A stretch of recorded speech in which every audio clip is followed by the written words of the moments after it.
Welcome back once again to this spiritual journey that we're sharing. And I will confess to you up front that I'm taking a slight detour from our study in Acts, albeit we're still anchored to the text, and it was in the preparation for the message this week and some events that transpired that's caused me to take this slight detour. So I just ask for you to indulge me in this process. So I'm going to begin by reading a very familiar passage out of the book of Romans to sort of set the backdrop to our journey today. This is taken out of Romans 8, and this is from the New American Standard Bible because it seems to do the best with the text of the translations that are out there. And we know, I like that, and we know that God causes all things to work together for good, for those who love God, to those who are called according to his purpose. It's interesting, I have in recent days been watching some YouTube videos, expanding my own exposure to the thinking of people who not only don't believe in the Bible or in Jesus, they don't even believe in God. And whether it's Christopher Hitchens or Richard Dawkins, I wanted to give a fair hearing, so I've been listening to their debates. And when I read this passage, and in light of what I'm going to share with you today, on my part, I would think it would be a tragic life to live in a world that was unsupervised. That everything that happens in life is the product of mere chance or happenstance. And yet Paul, in writing this passage, tells us that such is not the case. While he is not saying that we're puppets and God has us on a string causing us to dance, it does say that there is no moment or circumstance in the life of believers that just happens. That God is miraculously and mysteriously orchestrating the good and the bad, the right and the wrong, for good purposes for us that reflect and honor upon who he is and what his character is like, and really the nature of his grace. So let that serve as the background. A number of years ago, I got a hold of this book right here entitled Who Really Wrote the Book of Mormon? And I don't have time to go into it, and I don't want this to be a distraction, but many of you are familiar with the account, the purported account that Joseph Smith in the 1830s had an encounter with an angel by the name of Ronnie, who told him where some golden tablets were hidden in a cave, and how to get some special spectacles, be able to read that. And he got that and supposedly translated that into the Book of Mormon. Well, the writer of this particular book went back and discovered, because he had access to the Mormon archives, to go back and try to find manuscriptural evidence for their history. And what he discovered was that there was a man by the name of Solomon Spaulding who was in failing health and who was looking for some ways to supplement his family income to support them should he not be able to do so. And so he was a believer, he was a preacher, and he actually drafted a novel written in the form of Elizabethan English, and the these and the thous and thys, because he wanted it to sound very much like the King James Bible. He submitted it to a publisher, and strangely enough, the manuscript came up missing. It just so happens, and please keep that expression in mind, we will come back to it more next week. It just so happened that one of the apprentices working in the print shop was one of the friends of Joseph Smith that were among the founding fathers of the Mormon Church. And it wasn't long after that Joseph Smith produced his famous Book of Mormon. And what many of you are not aware of is that when it hit the press, the people that knew Solomon Spaulding recognized his work, because in his preaching, his very most well-worn expression was, "And it came to pass." He used it so much in his preaching that when someone would see him approaching, they would say, "Oh, here comes old, and it came to pass." Sort of a joke on his language. So when you look at the Book of Mormon, you have 268,709 words. There are 6,765 words consisting of "and it came to pass" variants, or about 2.5% of the total words in that book. And for those keeping track, he says that "it came to pass" is 1 out of every 5 verses, or 21.2% of all the verses in the book contain the phrase "and it came to pass." Now, I don't want to belabor the point, but it's interesting, as I was studying the book of Acts, preparing for this week's message, that the next verse that we came to began with the word "now," or in some translations, "now it happened," or in the King James, "and it came to pass." This introductory phrase in verse 32 of chapter 9, the Greek word there is ageneto, which means it happened that. It's common in Luke. Luke used it 69 times in his gospel, and in the book of Acts that he wrote 54 times. So it was his most common expression for him to use. And what is lost in the English, and this happens quite often in translation from either the Hebrew or the Greek, is that we lose something of the breadth of a word because our English just really doesn't embrace that. And this is one such word. For those of us that would read it sort of now as a conjunction, now, sort of like this is the break between the last independent clause and the next dependent or independent clause.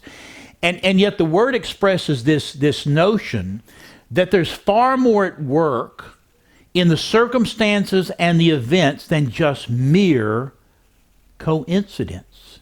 And I think it's for that reason that Luke was so fond of this expression, because as the non-Jewish writer, the man who was not raised in Judaism, the one that was not raised, idolizing Moses or the prophets, the one that came from a Greek background or non-Jewish background, for him, having come to faith as a result of his encounter with first century believers, and then to eventually, as we will see later, become a traveling companion of Paul, that he found it strangely conspicuous that the circumstances of life that they were experiencing as followers of Jesus Christ meant either someone was ultimately orchestrating the circumstances, or they were simply victims of the next thing that happened. So it's with that as a backdrop that we introduce today's message. We're simply going to call this "Living Faith in the Moment," Part 1, because I'm doing this after having received some information this morning about things that are taking place in the life of my own family that I posted on Facebook. And I was so compelled, I was so moved by that information that I stepped back and thinking, well, isn't it interesting that as I'm thinking about the working of God in Saul's life in Acts chapter 9, from his conversion experience moving forward, and then we turn the page and we have Peter, who's the next one, who's talked about, that you have this ageneto expression, and it just so happened that here I am 2,000 years later with circumstances and events in my life that I didn't plan and I certainly didn't orchestrate, but it has all the conspicuous evidences that the fingerprints of God are all over it. And for that reason, when we talk about living our faith or living out faith, this is living it out in the moment, realizing that the moments are not lost on the supervision of God. So let me sort of step back and weave this story as I bring you up to speed. And some of you that have followed me on Facebook have seen some of this information. But I want to give everybody the big picture, because I didn't realize when I posted earlier this week or towards the end of last week how many of you that log on and share this journey with us week by week. We're not aware of the things that have been taking place in our life. When Sarah and I, at what I thought was the prompting of the Holy Spirit, and I still think so, 3.5 years ago, decided it was time to call it a day in Maryland and come to South Carolina, where we thought this is where God would have us enter into a different phase of ministry in our lives, and I'm still convinced that is true. Of course, we came down, leaving behind Jonathan and Abigail, our son and daughter, and Susan and Liam, Jonathan's wife, and our grandson in Maryland. Now, I came, Sarah didn't necessarily share my enthusiastic expectation or hope, was that we would prayerfully await for God to simply bring them down to join us. And he did. First, Abigail came down, and reluctantly so, because of what was going on in her life, and things were not well, but necessity, the circumstance that we feel God was behind, created that opportunity for her to come down and pick up her life here with us. And then it wasn't all that much longer before Susan and Jonathan decided they wanted to explore the option, and Susan came down to look for a job and immediately found a job that's been a huge opportunity. And then Jonathan came on down later and found a job working for the Boeing Corporation. One of the people that I hunt with has been working for Boeing for now 24 years. So this was just slightly past the 20-year point for him. And I was asking him, how do you get a job at Boeing? Because it was a pretty good career opportunity. And he said, well, Boeing, typically, they don't just hire people to become their employees. They go through a contractor. And so they contract people to come in to train and to work. So you actually work at Boeing through an independent contractor. So he gave me the name of a contact. And so I referred that to Jonathan. And Jonathan reached out and made a contact with this guy. And sure enough, the contracting agency hired Jonathan.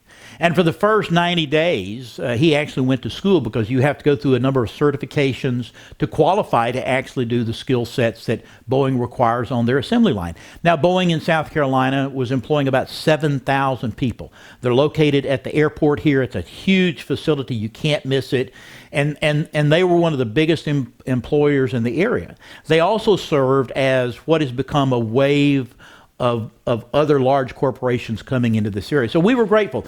And the funny thing was that, our kids, thinking that there was no way, because the cost of living was so much higher in Maryland, that coming here they would have to take an inordinate cut in pay to a lower standard of living. Such was not the case. The job that Susan got was better than what she had in Maryland, paid better with full benefits, and she was happy for that. And for Jonathan, while he was in school getting his certification to work for Boeing, he actually, I think he got 2 raises before he ever went out on the assembly line. And then when it came time for him to exit the classroom with his certifications and go to work at the facility by the airport, probably 90% of the people who come out, they end up going on third shift, which means you start working at night. Well, it just so happened, love that phrase, it just so happened that he got a day shift. And when somebody asked him, well, how did you do that? Well, there's a sort of a pecking order, whatever the openings are that Boeing needs, then they simply take the next available student that's graduating from the schooling process. And the guy who was next in line that could have gotten a day shift didn't want the day shift. He actually wanted third shift. And so by his declining that opportunity, Jonathan was the next one in the queue. He stepped up, and without any effort on his own, he fell into working days. And so that's been, a couple of years back. So life has been good, Grandma is happy because grandson is here and she gets to see him all the time.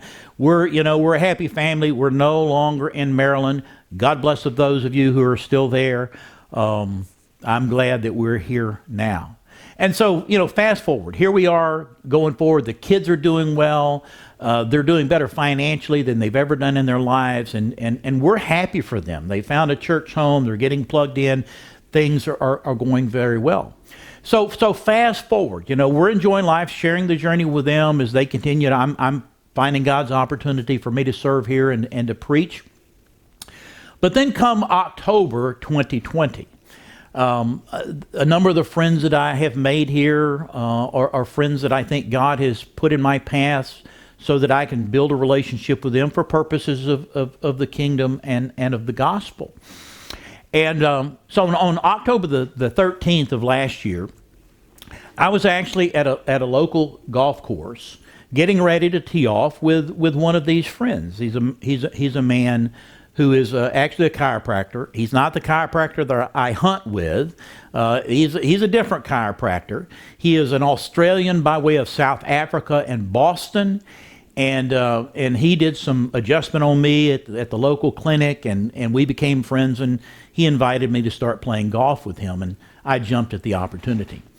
I must say, he's actually a real golfer. He has me along just for the humor of the sport because I don't actually bring anything of skill to it. So we're at the golf course, and he's out at the driving range, and we're waiting to tee off. And I get a phone call from my daughter-in-law, Susan, and she's a wreck. She said, I heard word that Jonathan was in an accident, and I can't find him anywhere. What should I do? And I said, well, do this, and let me know what you find out.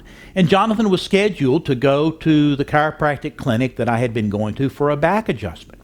And so I called the clinic, and I said, well, if Jonathan shows up, would somebody please let us know because his wife is looking for him. And so I thought, well, we'll go ahead and proceed. I hadn't heard anything, so went ahead and went to the first tee and teed off, and it was in the middle of the first fairway when Susan called me again and said, Dad, and I didn't see that coming.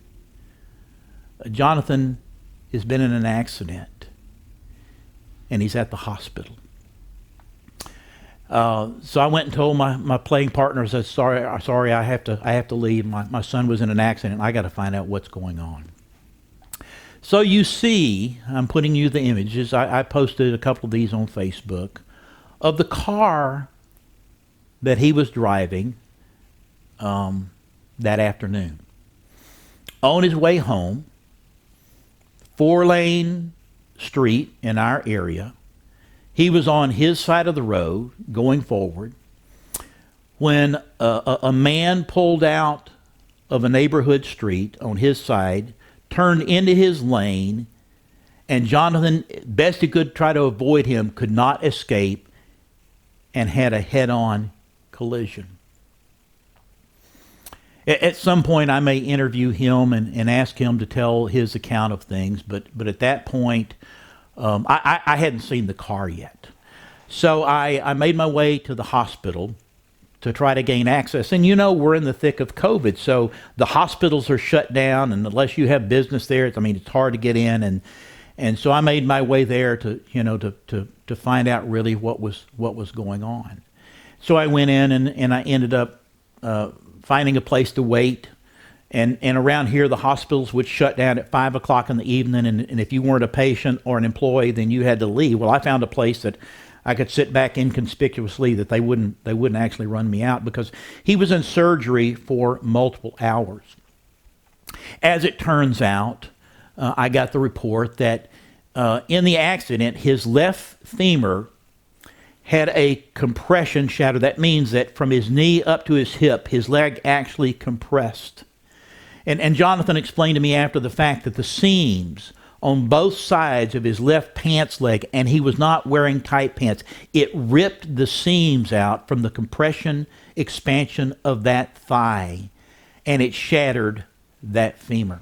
And so he was in surgery to restore that, to put a steel rod in that leg in the place of that bone. And so I don't know, it was a number of hours before the surgeon finally came out and found me, and he brought out x-rays of the leg and said, would you like to see this? I said, certainly. So he showed me those, the mess. And he said, your son was quite entertaining, because he said when they had him in the emergency room, he said, and they prepped him for surgery. I went in to see him before surgery, and I said to him, your leg is a mess. And he said, your son looked at me and said, you think? And the surgeon says, I'm normally the one quipping the funny things, but to have a patient in this moment, he said, so he entertained me and we got along well. And so he said, we had a successful surgery. So I looked at the surgeon and I said, would you like to see pictures of the car? And he said, well, certainly. And so I showed him pictures of the car, and he just shaking his head. And I said, doctor, I said, no discredit to you. I'm grateful for what you can do, your skill set, your ability, for the fact that you're the one that's doing this. But I said, no, we don't have any mysteries in our mind who's behind his safety. The fact that he's not just lucky to be alive. It's a mystery that he was able to be delivered from that vehicle after that horrendous crash in one piece, no concussion, no internal injuries, and he wasn't even wearing his seatbelt. And yet, this is where he was. And the doctor says, no, he said, don't apologize. He said, I don't take any credit, it's not mine. He said, I'm with you. I know who's behind protection and who's behind healing. He says, I think we're going to get along just fine. So I waited, I could not go and see him, so I called it a day, and so it was, got to go up and see him in the hospital the next day to see how he's doing. Of course, his leg is, all immobilized and part of the healing. And they discovered when they tried to get him up the next day as a part of the recovery process, when they uncovered his feet to get him out of bed, his right foot was extremely swollen. And they said, well, we think that we need to maybe x-ray this. We didn't see this before. They took him in for x-rays, and he had 8 broken bones in his right foot. And because they had delayed the discovery of it, they couldn't operate for almost a week. So it was the following Monday before they took him for another extensive surgery to repair, put metal screws, plates, whatever they needed in that right foot. And the doctor said, it's going to be 3 to 4 months before he's able to walk again.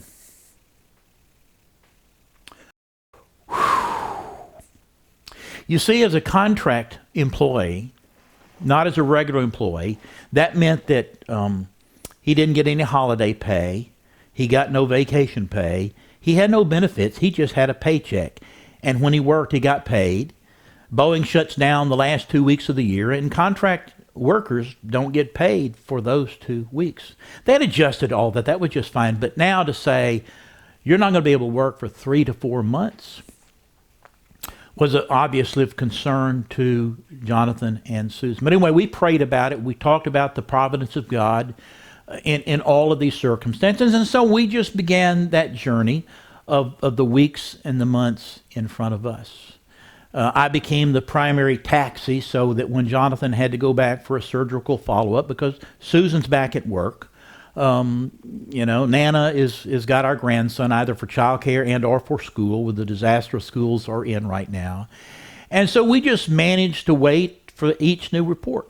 Jonathan was restricted. The little house that they rent is 2 stories. Their master bedroom was upstairs. Guess what?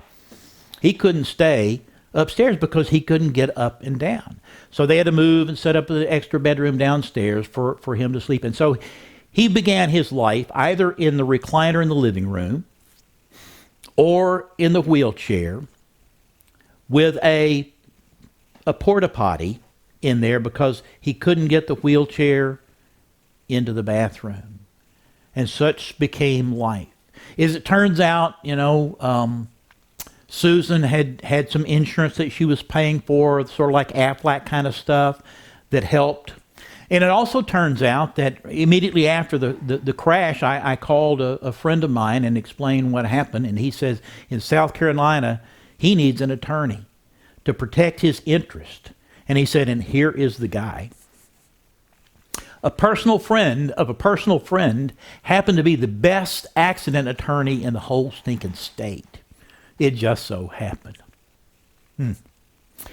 So when we made contact with that guy, the next day he had an accident forensic engineer out at the crash site with the police, reconstructing exactly what happened to determine who, in fact, was at fault. That's still all in God's hands and still working out. So we make our way forward, and here the car is total. The insurance pays it off. That debt is gone. They end up with some money in hand. Insurance is covering their basic needs going forward, and they're just simply waiting on what God is going to do next in this whole journey. It is a challenge, physically, emotionally, mentally. Churches are shut down. A lot of them not in-person worship. His wife was trying to manage life. We're trying to manage life with the grandson, and there's Jonathan trying to manage just not even be able to get up on his feet. And not even sure, here he can't work. He's a contract worker, but they discovered that his job is protected by federal law, which meant that as long as he was off work due to an accident, he could not be discharged. Now, he's not drawing a paycheck, but his job is still waiting for him. So Jonathan, he maintained contact with the people that he had worked with and for at Boeing, just to ensure that the relationships were good and to talk about what was going to come next. But you and I both know that circumstances are subject to change, and that big corporations are looking out for big corporations. They're not so concerned about the individual employees as they are the bottom line. And we all know what's happened to Boeing in the last year when their greatest new jet plane got grounded because there were some software problems, planes, and then because of COVID, there are fewer flights, and so the whole industry has been in massive shrinkage and shutdown. The guy that I hunt with that has been working for Boeing now for 24 years, he told me just a month or so ago that Boeing was going to be doing massive layoffs at the plant. Up to 60% of the workforce was going to be laid off. And he, after 24 years, was expecting that his job would be eliminated. And so it's like, there's not anything we can do. Just wait on God and keep going forward. God is meeting their needs, their financial needs, their spiritual needs. God is taking care of all that as they're learning to grow in their faith. And we're simply waiting for the next doctor visit where I go over, load him in his wheelchair up, take him to the doctor's office, wait while he goes in for each new follow-up. Looking forward to the month of January when we have very high hopes about what it's going to look like. And so a week ago, on a Thursday, I took him for a follow-up, his femur doctor, the leg doctor. And he went in, and when he came back out, he said, the doctor says you can now put 100% body weight back on that leg. That was great news. And yet his right foot hadn't fully healed yet, so it didn't help much. So we're waiting to come to his foot surgeon this week, and so I take him in, and he goes in, and he comes out, and he said, the doctor told me that the foot is healed. I can actually now put a shoe on it, and I am able to put my whole body weight on both feet. He had started physical therapy a week before on actually getting up and putting weight on that leg and starting to walk with a walker, wearing a boot, a protective boot on that right foot. And so he was trying to regain his strength. Hadn't walked in 3 months. And his legs were needing some time to be restored in that process. And so that was this week. And so I take him back to his house, and I pray with him a prayer of gratitude and celebration. And he said, interesting, my primary contact at the contracting company, the guy that I've been working with all this time, he now runs the company. And I go, isn't that interesting? It just so happens your primary contact now is in charge of the whole contracting company. I love how coincidences just work out like that. So we pray, and of course I'm a dad. I'm overwhelmed with the emotions of the moment, and so send him on his way and come on back and start preparing, working on this week's message to be preached and for you online, and then I get up this morning and I have my quiet time, and I'm reading and I'm praying and I go through, I have this process that I go through in my prayer time and thinking about all the things for which I'm grateful, the things of yesterday and things that I didn't remember from the previous weeks or month, because I always want my relationship with God, my prayer relationship to God to begin in gratitude, not to begin in need or want or making requests. I don't have a problem getting around to that and saying, Lord, you said ask and we'll receive. I don't have a problem doing that, but I want to start in gratitude.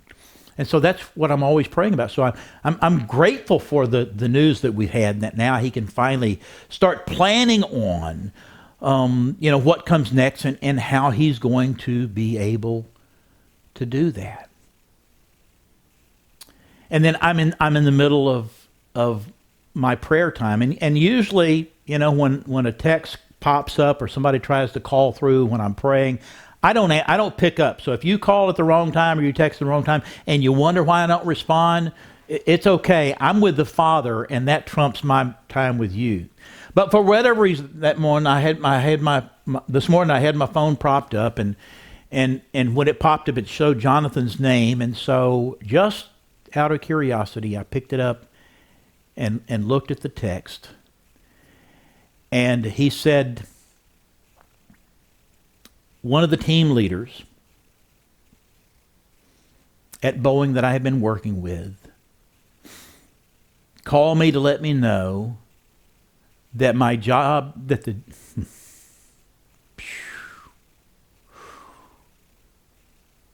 the job is still mine. And they can't wait for me to get back.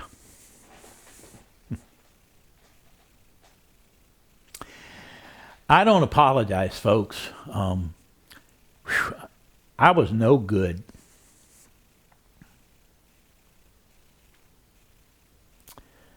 I was so overwhelmed in that moment with gratitude for a loving Father, for whom we know that he is at work in all things for the good, for those who love him, who are the called according to his purposes.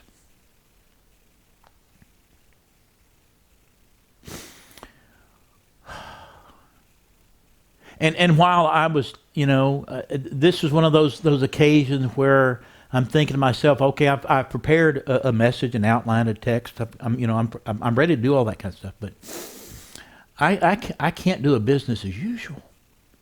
It's like those of us that remember when JFK was shot.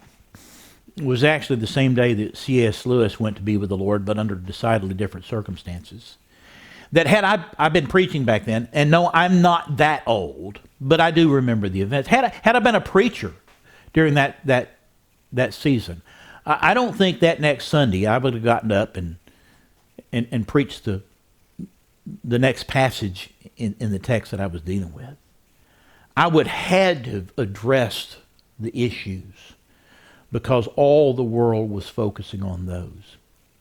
Or after 9/11, I remember this. After 9/11, I do sermon series. I've been doing this for years. Take a passage and work your way through it. It couldn't be business as usual because life was not business as usual, and they just simply had to be addressed. And here, this wasn't a global event. This wasn't a national event. This was bigger than either one of those. For me, it was necessary for me because in this season of my life when I think God has called me to come alongside of struggling and dying churches, living faith in the moment has to be the mantra. Because the question that I'm always going to ask of either people of faith, either individually or as a group in a church, is what was the last thing that you did that required God to come through for you to succeed? If it was something that you didn't need God help for, then no faith is required. And I, for one, don't want that kind of life. I don't want a life that I know how to make it work, that I've got all the answers, I can cross all the T's and I can dot all the I's, and I know how everything is going to work out because nothing's at risk. So you wonder why churches are dying is because they've gone so long not needing God that people are hungry for a God that's large and in charge, a God that's the God of the Egeneto. And it just so happened that people are hungry for God to be present and revealed and active and necessary in life. You wonder why you stagnate spiritually. It could be because you're not doing anything or trying anything or believing anything that requires God to come through to make it happen. And if you're in a church like that, guess what? The same is true there. So I'm sitting here today honestly confessing this to you, that this is, for me, this is just one more page on one more chapter of the same book of what living faith is all about. It's not living on yesterday's events of what God has done, or it's not living on what God might do in the future. It's living on the fact that God is engaged actively in my life, in the life of my children and my grandson and my brothers and my mom and my extended family, the people who are suffering from cancer and other issues in life. God is at work for the good. And I was compelled to have to alter my plans in preaching this week, to declare that to you. That is who I am, and that's where I am. And I don't want a life to live that doesn't require faith and God to come through to make it happen. Now, we don't know exactly what day Jonathan gets to go back to work because, the doctor told him this week, well, you can start driving again. Well, it's been 3 months since he's driven. He's still going to need a cane to get around because he's still having to renew his strength. But the fact that a multi-billion-dollar corporation, without their knowing why, has had God putting his finger in the bookmark and saying this spot is reserved,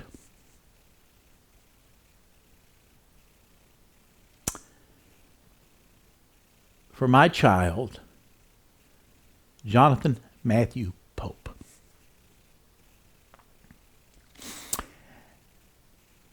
And we will celebrate that on that day, and we will give due credit to where it deserves to go. We couldn't have done it. We couldn't have scripted it. We couldn't have orchestrated it. We could not have pulled it off. But what did many of you learn from me in all our years of serving together in Maryland? Not a problem for God. I don't know where you are in your spiritual journey. I don't know where your church is in its spiritual journey. But let me encourage you this. If you don't know him, you can know him in this way by just confessing your need for him and saying, Jesus, I want that kind of relationship with you. Be made that real to me so that I can trust you with all the details of my life with no illusion about how much I have actually control of. And then help me be that person who lives faith moment by moment by moment by moment, trusting you for each step of the way. Let me pray for you. Father,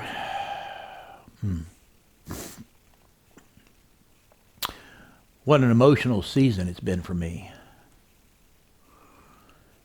as a can-do personality, an A-type personality, to have to confess that I'm powerless except what you grant and what you empower. And I thank you for that. And for these that have been praying, that have known a little bit of the story, been praying for us, been following with the Facebook post, that, Lord, you would use this as an encouragement to them.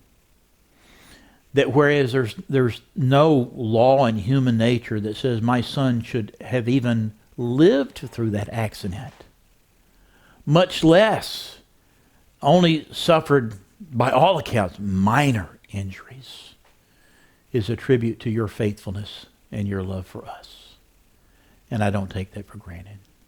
So, Father, help those who are sharing this journey with us to grow in their faith relationship with you, and learn to walk in that sort of quiet confidence that you are large and in charge, and that there's no circumstance of life outside of the reach of your Spirit to see them through. We give you the credit and the praise for what you're doing in our family and our life, in meeting their needs, opening doors, and blessing them as a result of this. And for Jonathan to confess that he is someone now that he was not before, because he has walked in this shadow of challenge and difficulty and uncertainties of circumstance beyond his control, and that he and Susan have grown in their faith as a result of this. Because, Father, there are things that you want to do with them and for them and through them as a result of this journey. Now, Father, help me as I continue this online ministry until you open other doors of opportunity. Use me as an instrument of your peace in the lives of those who are gracious enough to log on and to share this time. And Father, as you would use me in their lives, I so submit myself to be used. Thank you for your grace that makes it possible. It's in Jesus' name we pray, and for his sake. Amen. I want to thank you for indulging me this little excursion. We will come back to part 2 next week, and the material that we want to look at, and in the events of Peter following the conversion of Saul to become Paul. Continue to pray for us in our ministry. I continue to meet with spiritual leaders in the area, trying to find out what God wants to do with me, during the COVID insanity and after that going forward, because I'm going to keep plugging away, finding opportunities to serve him. Thank you for those that are praying for us and financially supporting. I do want to hear from you. If for some reason you're one of those that wants to bail on Facebook as a social media, you can always go to YouTube and subscribe to my channel there. If you can't find it, it is lowercase JDPOPE. Send me a message or a text or an email or something at this email address, and I will send you the link so you can subscribe to the YouTube channel, so that whenever a new one's posted, you'll get notification of that. But let me hear from you. I so thank you for your support and your love and those words of encouragement that I've received along the way. And I look forward to each week and each opportunity to serve you in this way. God bless you. Now start living your life in the moment by faith.